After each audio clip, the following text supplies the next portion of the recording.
Pues mira, hay 3 encuestas del BGC Excelsior, del Grupo Imagen, de esta casa, que se publicaron entre el lunes y ayer, el lunes y martes. Una es la encuesta sobre las preferencias en el estado de Puebla, en la cual se ve una clara ventaja del candidato del PAN, Tony Gali, pues de una distancia más de 10 puntos, si mal no recuerdo, no lo tengo aquí.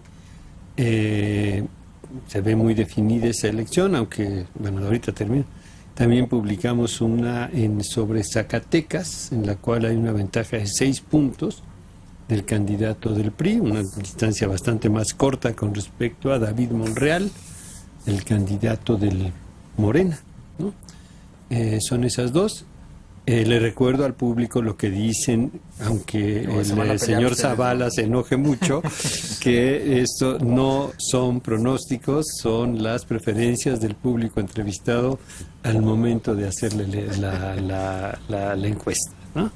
Son esas dos, ahí está, vamos a ver, seguramente la semana que entra estará más en agenda el tema de la elección, porque ya faltarán unos días para las elecciones estatales. Y luego publicamos otra en el diario BGC Excelsior, publicamos otra que tiene que ver con el anuncio del presidente con los derechos para las personas del mismo sexo. Y la verdad, ahí encontré las dos gráficas más impactantes que he visto en los 25 años que tengo de ver opinión pública. ¿Ya has visto? Sí, sí te llamó la atención lo que dije de entrada, ¿no? Son dos. Una, ¿usted cree que el matrimonio debe ser permitido entre personas del mismo sexo? En el año 2000, el 67% de los mexicanos estaba en contra de esa posibilidad. Hoy, el 27% está en contra de esa posibilidad. Otra sobre, no recuerdo la pregunta exacta, pero entre ellos Andrés Manuel. Exacto, entre ellos Andrés Manuel López Obrador. Y la otra... Acuérdate que ya puedes ganar con 27%. Sí, exactamente. Entonces, ¿no? La intensidad de la minoría importa. Sí. Y la otra en sentido inverso, ¿no? O sea, el rechazo a personas con preferencias sexuales, homosexuales o del mismo sexo. Un rechazo muy grande en el año 2010 y en el año 2000 y en el año 2016 una apertura muy grande, ¿no? La verdad, estas tendencias corresponden a las de otros lados del mundo. Es casi idéntico a lo que pasó en los Estados Unidos. Chequeé algunas encuestas Pew y Pew Research Center y del Gallup, en fin, todo el mundo da testimonio de un cambio muy parecido en eso, ¿no? Si uno ve otras cosas, no es universal, no es una apertura en todos los aspectos, ¿no? Es muy claramente con respecto a los derechos de estas minorías y otras como derecho al aborto, cosas de ese tipo, no, persisten en sus rechazos tradicionales, ¿no? Y yo creo que lo que dan testimonio es de la enorme movilización de esta comunidad, el enorme activismo de esta minoría en defensa de sus derechos, ¿no? Y bueno, ahí está, me pareció muy interesante, es uno de los cambios. Si publicara cualquier otra cosa en la cual buscáramos cambios similares de esa magnitud, no la encontré. No encontré. Yo creo que las drogas serán un caso similar, un poquito más lento, pero yo creo que es un caso similar, que también se ve en Estados Unidos, esa evolución, y que se empieza ya a ver en México esa evolución. Francisco Abundis, otro encuestador en Parametría, también ya empieza a detectar ese movimiento, y yo creo que una vez que se habla del tema, una vez que se hace legal el tema, la opinión pública empieza a cambiar a una enorme velocidad.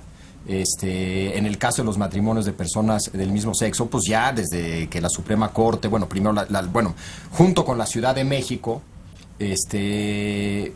empezaron a pasar estas leyes, la Suprema Corte empezó a resolver casos de una cierta manera, y la opinión pública va muy rápido detrás de esos cambios, yo creo, ¿no? Sí, dice algo muy importante, en efecto, la opinión pública no va de abajo arriba, es decir, no es la opinión pública la que hace cambios institucionales, es al revés. Una vez que ocurren cambios institucionales como los que están viendo, la opinión pública se alinea con los cambios institucionales. Correcto, por eso son importantes las decisiones con las que tomó el presidente Peña la semana pasada. Sí. Porque hay cosas que no vas a decidir por popularidad. ¿no? Sino porque tú puedes ver a un mediano plazo, etcétera, cómo va a evolucionar la sociedad, qué hace falta para tener una sociedad moderna. Y bueno, insisto, lo platicamos el miércoles pasado. Yo creo que eso es de los grandes aciertos de la verdad, de esta administración, sobre todo en el sentido de cambiarse de agenda, ¿no? De dejar de pensar que todo es la gran reforma constitucional, energética y eso, y que si no se acaba la política. La política es amplísima, tienes unos campos de desarrollo muy vastos, y alguien allí en Los Pinos, como decía yo, se dio cuenta, dejó de ver La Familia Peluche una hora y se pusieron a ver, hay cosas que se pueden hacer, y lo han hecho. Y faltaban 2 años y medio de gobierno. Al secretario. O sea, sí, qué bueno, qué bueno. Sí, no, hay que celebrarlo porque es un tipo, esos son tipos de gobiernos modernos, ¿no? Los de los grandes temas nada más populares, sino los que son de agendas, ¿no? Precisamente de minorías en muchos lados. Entonces yo creo que eso, digamos, fue un acierto, y algo parece, no sé, porque luego aquí dan un paso para adelante y 2 para atrás o 3 para atrás, ¿no? Pero algo parece ser que como que se quiere cambiar, uno, el tipo de agenda, y 2, el tipo de comunicación que tiene el presidente, ¿no? También lo juntaron ahí con unos bloggers y con unos standuperos y cosas así, que también se ve que son medio ajenas a él, ¿no? Pero eso no es lo importante, ¿no? Claro. O sea, lo importante es que está él, lo están metiendo en otra zona. Exacto. Entonces quiere asomarse al mundo, ¿no? Digamos, ya fuera. ¿Qué está pasando? Hay cosas que están pasando. Sí, entonces creo que puede ser, si se da esa continuidad, creo que vamos a ver movimientos interesantes en un presidente que, digamos, era en ese sentido muy conservador, ¿no? Muy de las formas, su estilo de hablar, sus ademanes, digamos, responde a esa política del Estado de México, ¿no? Porque él es así, pero quizás están entrando en otra zona, ¿no? Igual, por cierto, otro en este sentido, un cambio, y yo creo que casi diría histórico también, es el tema de la reforma educativa y la actitud con la CENTE, ¿no? Que la venimos heredando desde cuando se habrá formado la CENTE. Pues cuando les dieron lana, pues fue por allá, pues creo que fue Diodoro, ¿no? Sí, probablemente, imagínate cuándo fue. Cuando era gobernador, no cuando era secretario, sí. Entonces ahí está, desde hace años, y que tolerando una serie de cosas hasta que dijeron, ya no, se acabó, ya les levantaron la tienda, ¿no? Y estamos viendo el enorme cambio al respecto también, ¿no? Y no es una agenda que les vaya a ser muy popular, ¿eh? O sea, muy reconocida. Eso va a tender más al mediano plazo que en lo inmediato, y yo creo que lo están haciendo bien, la verdad. Digo, ya luego sale uno aquí y me gritan pinche peñista y cosas así, ¿no? Pero pues también uno tiene que ver por dónde van las cosas para poder tener un análisis realmente más objetivo y sin regatear, más claro, pues ¿no? Es la crítica, ¿no? La crítica, no estar en contra, es analizar. Entonces dices, bueno, pues esto va bien, y ningún gobierno pudo echarse bien el tirito, sobre todo con la CENTE, y ellos lo están ordenando. Van a dejar algo ordenado en ese sentido. Bueno, como van las cosas, yo creo que vamos a contemplar un mundo sin CENTE, porque tan radicalismo, están tan empeñados que pues ya no van a poder poner a nadie más, ¿no? Ya, además, claro. No, ya son 200, fue creo que la última marcha. ¿Y si gana Morena Oaxaca? Y si gana Morena Oaxaca, es una gran pregunta. No creo que gane Morena Oaxaca. ¿Y qué pasa con la CENTE? No digo nada más. Es un escenario muy poco probable, aclarándole al público, viendo, ¿no? Puede cerrarse muchísimo con el PRD, pero ciertamente no con el candidato de Morena, que se ve muy rezagado, aunque no hacemos pronósticos, obviamente, claro, ¿no? Claro. Pero sí se ve poco probable, ¿no? De hecho, bueno, incluso con el propio PRD, no necesariamente pueden diferir con respecto a algunos detalles, pero no creo que estaría del lado de una represión abierta a la gente, cosas de ese tipo, ¿no? Ahora, el problema realmente está centrado hoy en Chiapas, que es el origen de la CENTE, por cierto, ahí es donde surge, ¿no? Y es ahí donde se fue la fuerza, pues yo creo, no sé cuál es la más numerosa, pero sí, pues ahí están en la plaza, la tienen tomada, y vamos a ver cómo evoluciona eso, ¿no? Pero es otro cambio, creo yo, así igual en este sentido de interesante. Que en este caso es una agenda, sin duda, de este gobierno, tiene que ver con la reforma educativa, pero también ahí hay una agenda de un nuevo secretario de Educación, que creo que le queda muy claro que la mejor manera de que le vaya bien es hacer bien su chamba, y de ser entrón. con los temas que enfrenta y los retos que enfrenta la Secretaría, ¿no? Y creo que es lo que estamos viendo.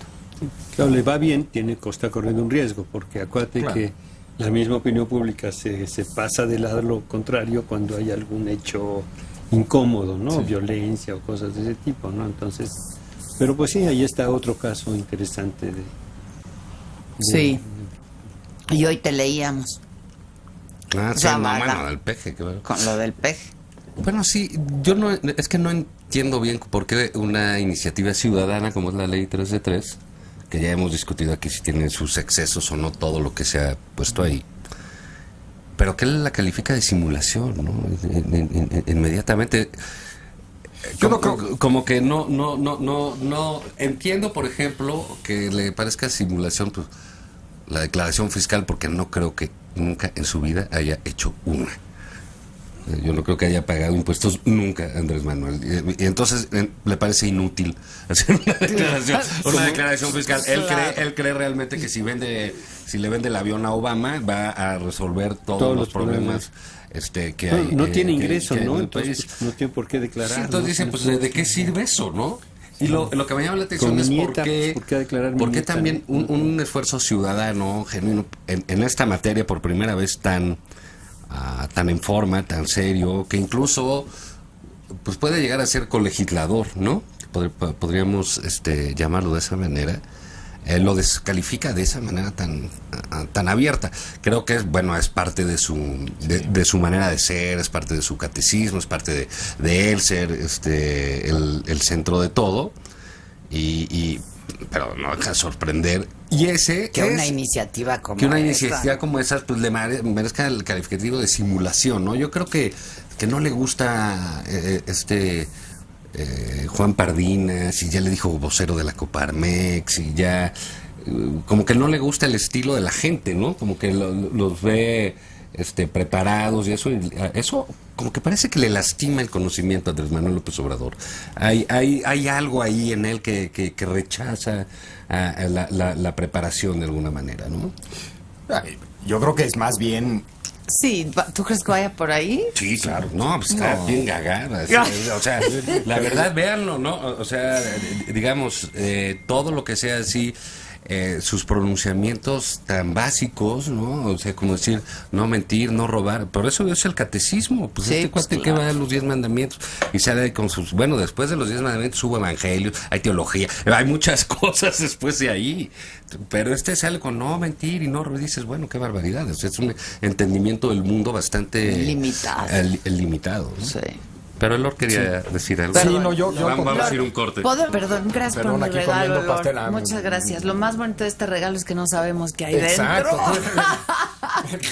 Es un pequeño matiz. Pero estos son muchos regalos porque tienen que ver con mi imaginación. Está buenísimo. Cada día puede ser un regalo. Claro, gracias, Lord. Entonces... No, yo creo que al contrario, yo creo que de hecho hay muchísima sofisticación detrás de tanto de los mensajes como del discurso de López Obrador.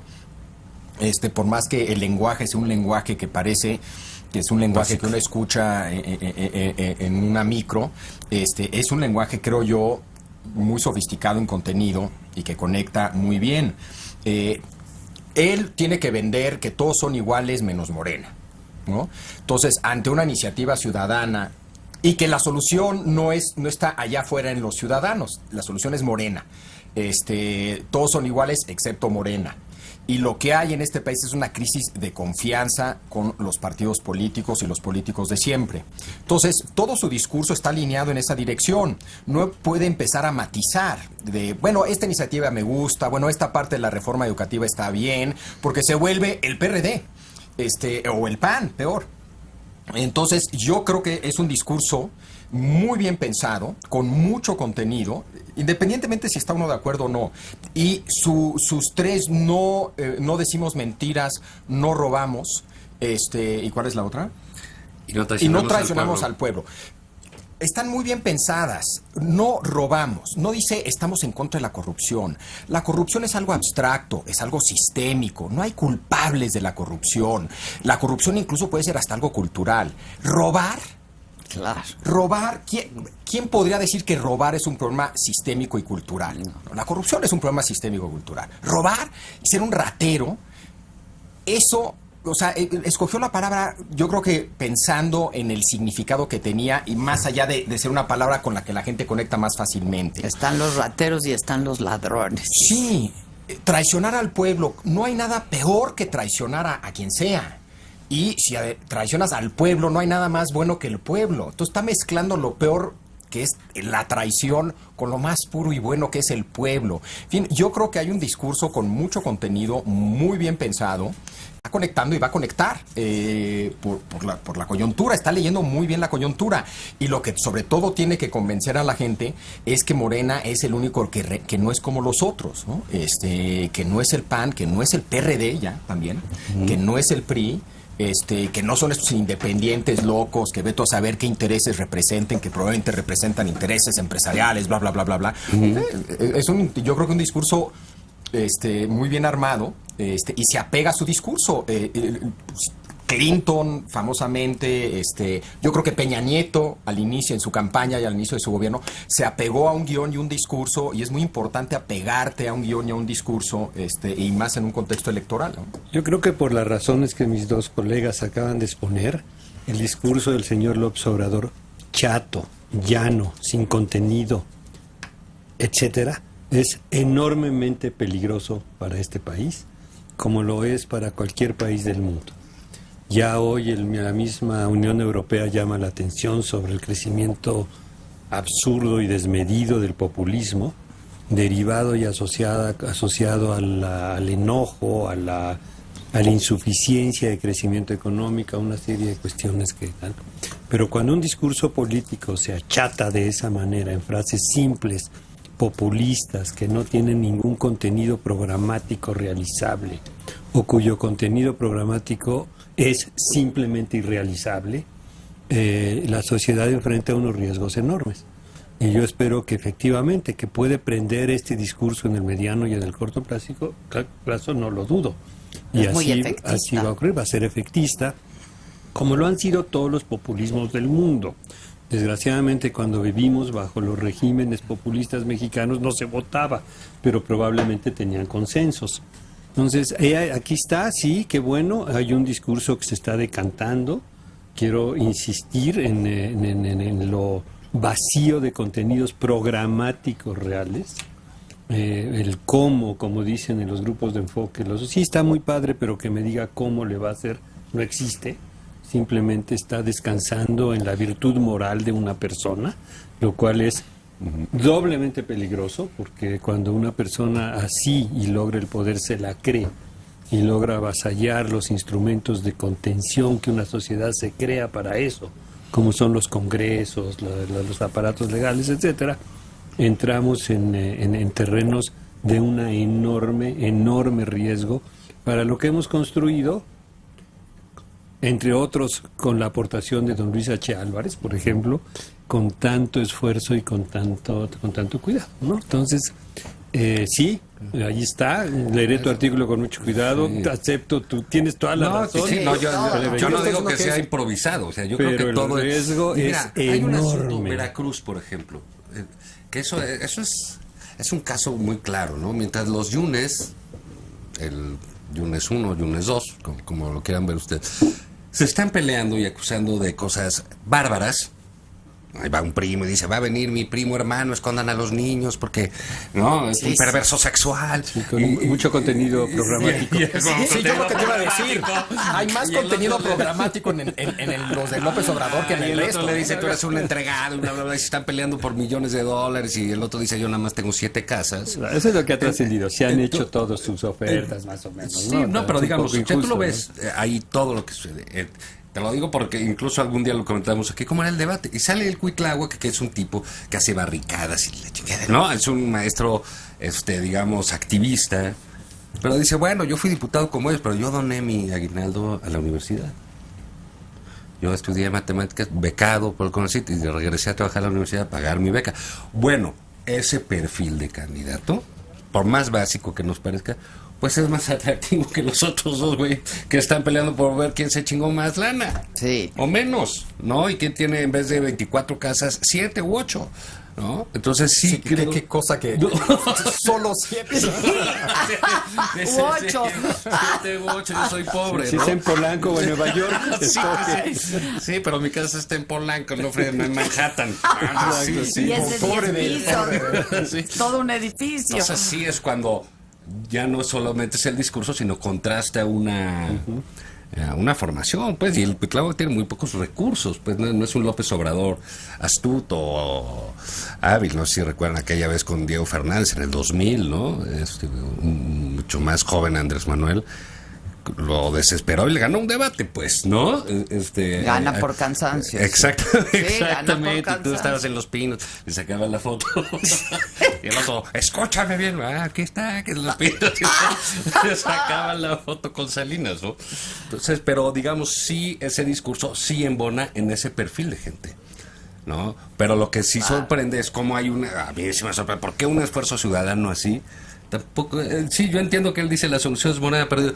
Hasta dices, por cierta lógica, ¿por qué no te subes tantito si el tema de la corrupción él lo quiere encabezar, ¿no? Y de eso se va a tratar los próximos meses. Claro. Los próximos meses ya pasaron las elecciones y eso se va a tratar un poquito de ese asunto, ¿no? Yo estoy de acuerdo que podría tener un discurso en ese sentido más sofisticado y decir, claro que esta iniciativa ciudadana es valiosa, pero solamente va a tener impacto si hay la voluntad política para realmente implementar todo lo que se propone.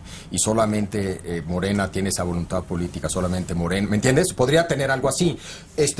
Yo sí creo que el discurso moral es relevante en la política, si hablamos de moral pública, y creo que parte de la crisis que vive el país es una crisis de moral pública. Es correcto.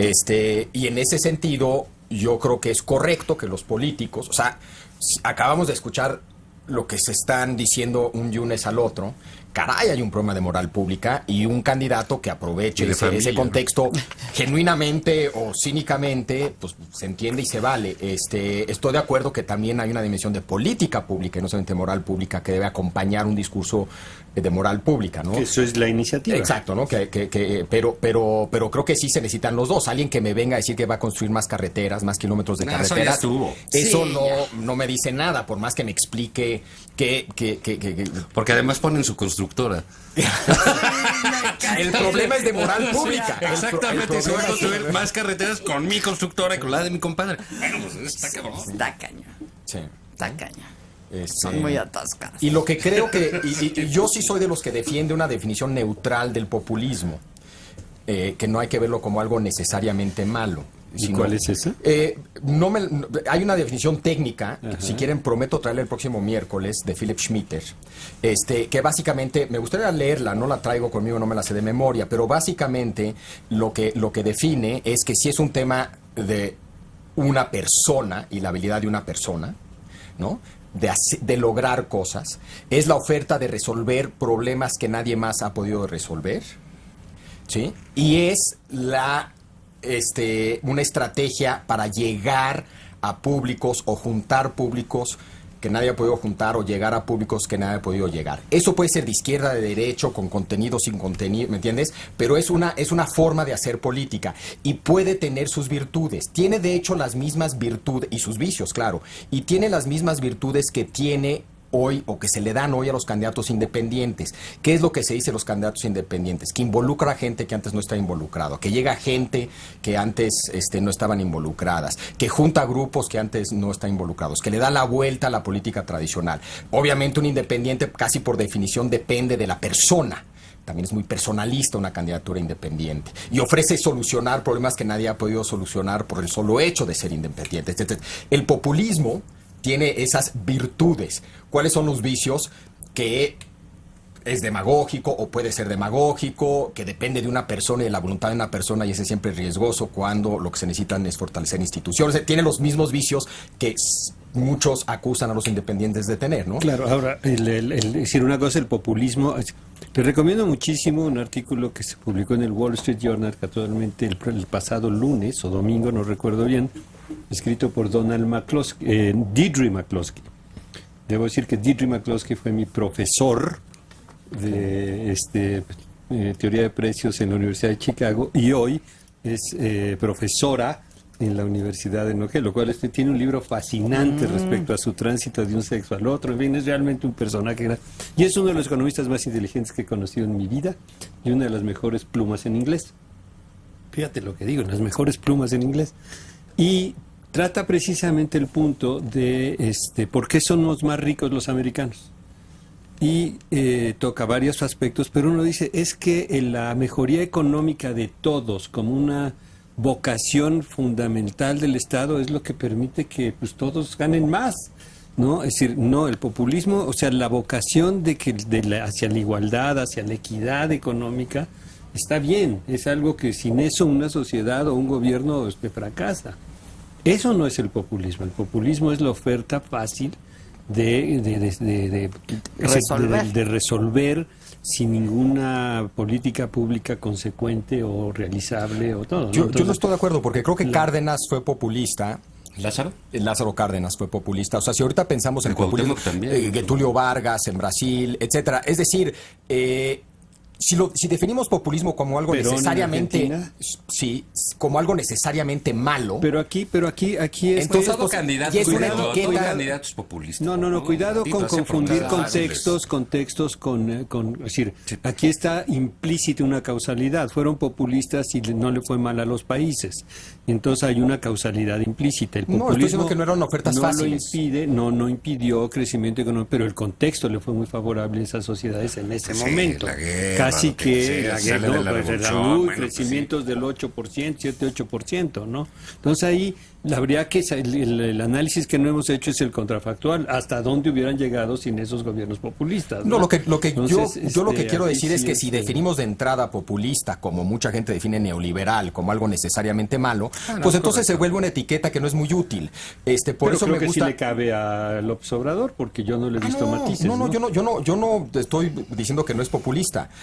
Claro que es populista. Lo que yo pienso que hay que hacer es usar la palabra populista de una manera que sea más neutral y luego analizar casos no específicos. con toda esta carga negativa. Sí, y luego analizar casos específicos de populistas y ver sus virtudes y sus vicios. Pues solo si mi neoliberalismo es tratado de la manera equivalente. De la manera Totalmente, neutral, pues sí. totalmente. Lo mismo diría yo de neoliberalismo. Si ya de entrada el neoliberalismo lo definimos como aquella política económica que está diseñada para enriquecer a los más ricos, empobrecer a los más pobres, venderle el país a los extranjeros, convertir a los entonces no sirve ciudadanos de en mucho. ¿A dónde vamos a dar con esa definición? ¿Cómo crees? Bueno, bye.